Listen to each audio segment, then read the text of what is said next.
Brian Powell of I Run Far here with Jared Hazen after his win at the 2019 Lake Sonoma 50 mile. Jared, how does it feel to have won today? Really good. Yeah, to take third, second, and then today kind of get the sweet victory was pretty nice. Yeah, it's been a long time coming. Yeah, definitely. I seem to keep showing up at races that Jim Walmsley likes to run, so getting a win every once in a while is nice. Damn that guy. Yeah.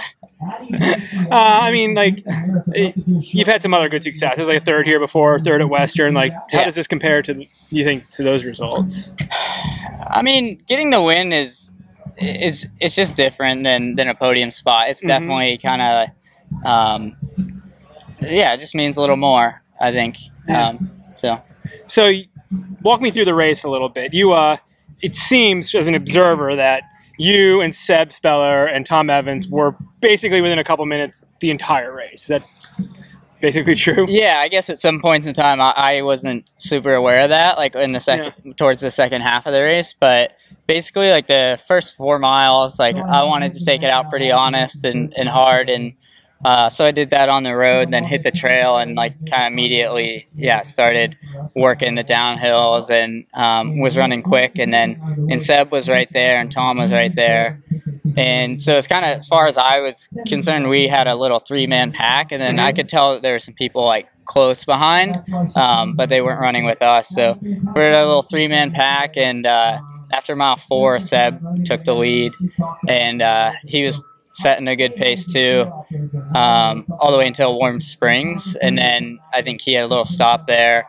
I got ahead of him, and then we all kind of regrouped within a few miles after that, and we're together again. And then once we hit Madrone, like the first big climb of the race, Seb was just like started to hammer. Like that was kind of my plan, was like, when we hit the big climbs, like I'm gonna start working, and like I was in the lead coming off the single track onto the on these service roads, and I kind of start going up, and like all of a sudden he's like by me and was running really hard. Yeah. Like, was it a move or he was just? I assumed it was. I was like, I guess he just decided he wants to try to like run away from us now. Yeah. Because it seemed like suicidal almost. Like I just kind of got right behind him, like stared at his feet, and was just working really hard just to keep up. And he hit that whole section really good, like from Madrone all the way to the turnaround and then back. Like he was like on top of it, running really hard. Did he open a gap at all in that section?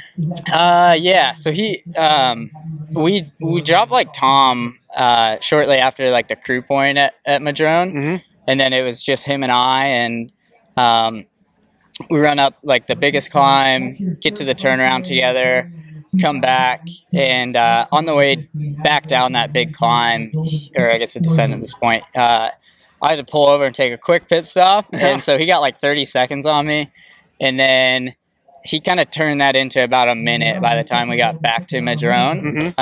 So we were within a minute there, and then back on the single track, and I chipped away at that and finally caught him around mile 34. So a little bit before Warm Springs. Yeah, a couple miles before Warm Springs. And did you go right by him, or did you guys run together again? Or yeah, pretty quickly went right by him. I definitely noticed like he would run the uphills a little harder than like I could, or like I was comfortable with. Like he was kind of dragging me along, but the downhills he wasn't like hammering as hard. So I caught him on a downhill and like hit it pretty quick and got a good little gap where I couldn't see him anymore. Now that those final 15, 16 miles coming back, you're in the lead.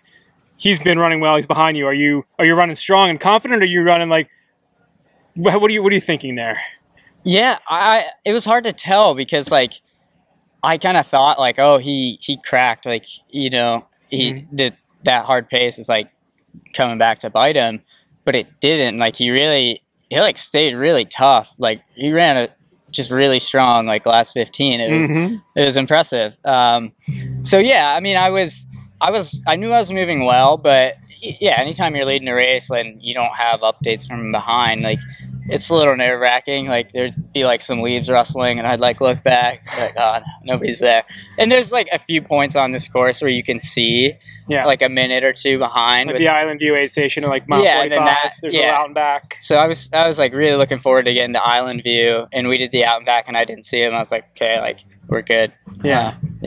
So before we got on camera, you were talking about, you know, how impressive just his stride and like his running was. Yeah, he just looked really good. Like he was just like pushing me around, basically. I don't know. It was like what I wanted to be doing to him. But like, yeah, I was just kind of getting pushed around. Like I was just both of the climbs, all three of the real big climbs. Like I would just get right behind him and just start working real hard and just like give me a good mile here to like keep up, and then you can recover a bit. And he's like a very savvy racer. Even early on in the day, like when we would come up to some of the shorter hills, he would like really get going into it, and like it took me a little while to catch on that, like, because all of a sudden there'd be a gap, and it's just because he was like accelerating momentum into him. And then even stuff like crossing rivers, he'd do the same thing. Like he'd get across the river and like he'd just kind of book it. And so like he was getting like little, like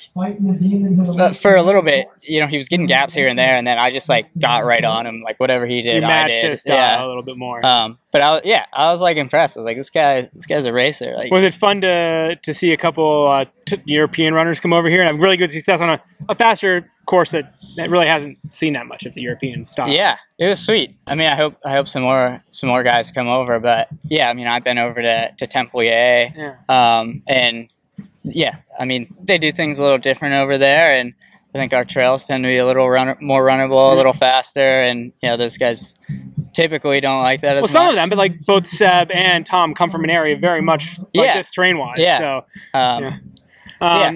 So you have Western States coming up. Anything before then, race-wise? No? Focus on that? Yeah, good long training block. Good long training block, not too many 150-mile weeks. We'll try to be careful.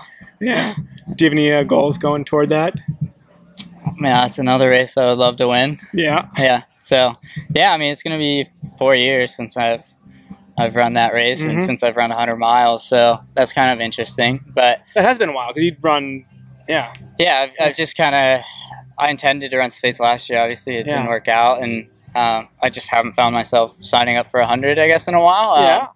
Does that make you eager? Are you trepidatious about it, or are you eager to be like, let's get back on this? Yeah, I mean, I'm super eager about it, especially just a race like states where I've kind of had a little history. Yeah. But it's going to be tough. Like, I'm going to, you know, a little bit like I'm new again at it. But I'm really looking forward to it. And I guess part of it, even it's kind of been a couple of years since you've done that, but there's going to be a whole lot of guys in the race that you've raced a lot in the interim. So it's not like you have people you can kind of gauge off of pretty well. And even the guys I train with in flag, I mean, now we've got 5 of us going to states. So you and Jim and Jim. Eric. We got Cody Reed coming back because he was 7th last year. Eric got his golden ticket this year, and then we got Stephen Kirsch who got his ticket. So tell me, I probably won't end up interviewing because he just finished 4th, but he got a golden ticket today. Can you tell me a little bit about Stephen? Yeah, so he's a local guy in flag that was mostly doing road stuff the past kind of few years, and just in this last year he's started running some trails and 50Ks, and he trains with us pretty regularly. He's a great runner, like he was in good shape for this, and I think we were all a little curious of like, it's his first 50, like what's gonna happen, you know, like what I think everybody is for like a faster guy, like it could go either way. Totally. And it kind of came out in the middle. It wasn't an extreme. It wasn't him going in out running you, but he didn't blow up either. He ran a really smart race. Totally. And in 6:18, I think he ran, is like a very solid debut here. Yeah, I mean, it's probably in the range of top 10 before this year times. Yeah. So that's definitely solid. Yeah, nice. Well, congratulations on your win here, Jared. And I look forward to seeing you in California in a couple weeks. All right.